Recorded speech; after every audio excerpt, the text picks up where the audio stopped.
installed the sign in front of my office, and then she came. Here we go. This is the first video. She came at night. You'll see her white Jeep Cherokee pulling up in front of my office. She gets out of her Jeep. She comes over and steals the sign right in front of my office.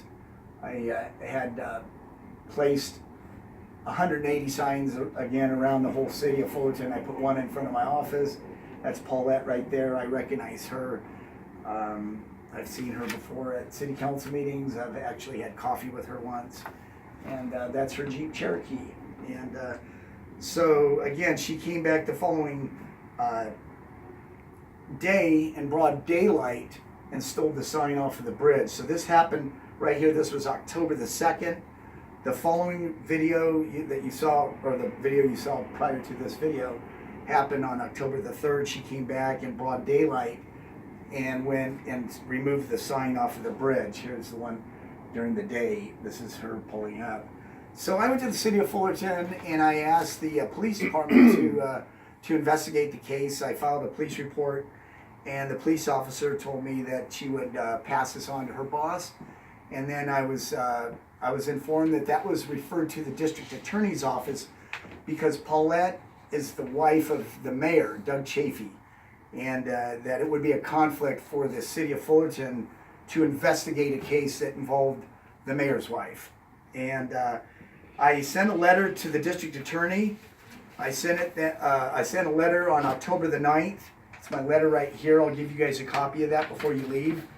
And I asked the district attorney to investigate this. I described everything that happened here. I have links to the video, and today's the 23rd of October, and I have not heard from the DA. So basically, nothing has happened, and I'm really frustrated. And she claimed that she had suspended her campaign, that she was not going to campaign anymore. But the following week, I received a mailer in my mailbox because I live in the 5th District, as well as my office right here. This is in the 5th District.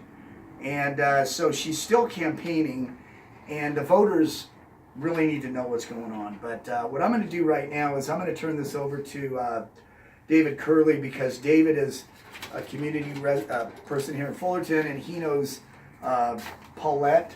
And I'd like to let David give his Good morning. Identification. My name is David Curley. My last name is spelled C-U-R-L-E-E.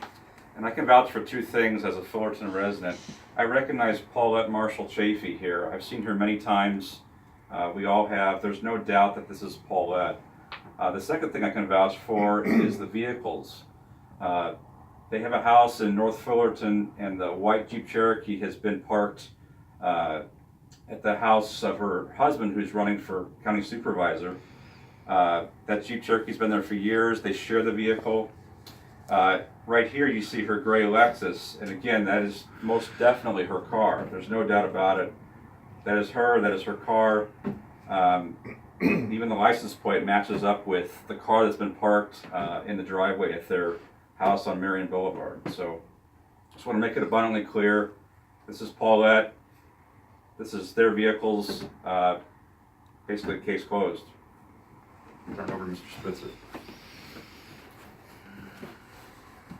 So, good afternoon. Thank you so much for coming. My name is Todd Spitzer, S-P-I-T-Z-E-R. I'm currently a county supervisor, and I'm obviously a candidate for District Attorney of Orange County. You know, I've reviewed this tape. I saw it on YouTube even before Mr. Bushala filed his complaint with the Fullerton Police Department and the District Attorney. And I was very intrigued by watching this, and of course there was quite a bit of publications in different media outlets since the video has been released. I don't know Mrs. Chaffee. I wouldn't even know her if I saw her in a restaurant, except the fact that I do know her now, obviously as a result of the video. But I have not endorsed in this race. I have neither her husband or her candidacy. And that's very important to me because as a candidate for district attorney, I don't believe that a district attorney should endorse or get involved in politics at all. And this is exactly the reason why. The reason I believe that Mr. Bushala has not received a response from the district attorney is because the district attorney refuses to go after political corruption in our county. And for 20 years, he's had that position. In fact, he campaigned that he would not enforce the laws against political corruption. But the voters of this district have an absolute right to know whether Mrs. Chaffee engaged in unlawful conduct on both October 2nd and October 3rd. And based upon the fact that she's been positively identified, and there's no doubt whatsoever that she herself drove up, removed signs that were the property of George Bushala, Tony's brother, who paid for the signs. She has committed a theft. She intended to deprive the owner of their property, and she specifically intended to steal. So what are the penalties in this particular case? She could be charged with 2 counts of theft, and because the signs are each worth under $50, it could be charged as either an infraction or a misdemeanor. A misdemeanor would be up to 6 months in county jail and a $1,000 fine. The infraction could be no more than $250, but that's in the discretion of the prosecutor. Why does Mrs. Chaffee, given her conduct, why should she be charged with a misdemeanor? Because she's running for office. She's telling the public that she wants to be an elected official, and elected officials need to be held at the highest standard. So what's the appropriate remedy? As district attorney, I could assure you that if this evidence had been brought to my attention, even before the election, and with this kind of evidence, which is obviously beyond a reasonable doubt, she should have been filed on for a misdemeanor, and she should have been confronted with those charges. Now, whether or not I would have enforced that over her probationary period, that would be based upon her conduct. This at some point could be reduced to an infraction if she behaved and didn't get involved in any of the law violations.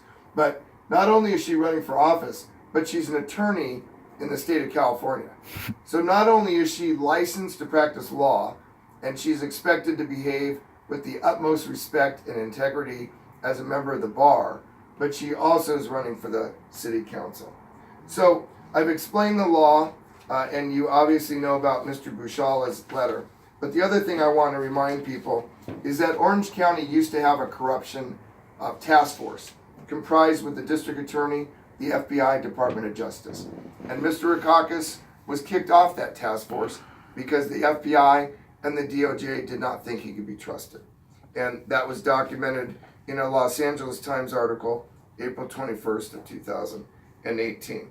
The other thing I want to make sure that people understand is, why wouldn't the DA want to prosecute Mrs. Chaffee?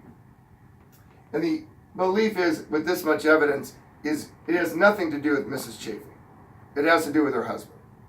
Her husband, Doug Chaffee, the mayor of Fullerton, who I have not taken a position in his race. I've neither endorsed Mr. Chaffee or his opponent. I'm not involved. I'm the only county supervisor who is not endorsed in that race, again, because district attorneys should not get involved in political campaigns. But in this particular case, Mr. Chaffee could be a member of the Board of Supervisors, and Mr. Rakakis knows that. And so the reason he's not acting quickly is because he does not want to offend somebody who might have a future say over his budget and his programs. And more to the point, we all know that the district attorney, if he were to be reelected, he wants to immediately step down and have the Board of Supervisors appoint his successor to take that vote away from the public. And the person that he wants to put in that foundation's already been laid.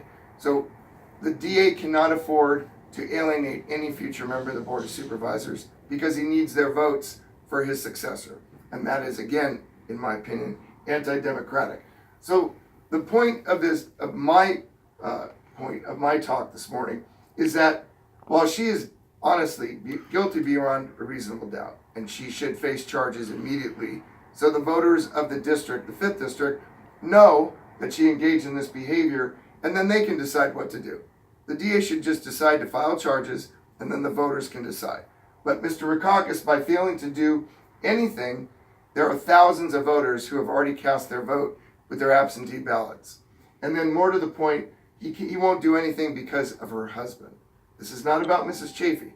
This is about corruption at the highest level because the DA might need a favor from her husband in the future. Thank you, Tom. Very good, thank you. Well, that concludes. I hope everybody out there in TV land understand what's going on here in Fullerton. And thank you very much for coming. Josh, thank you very much.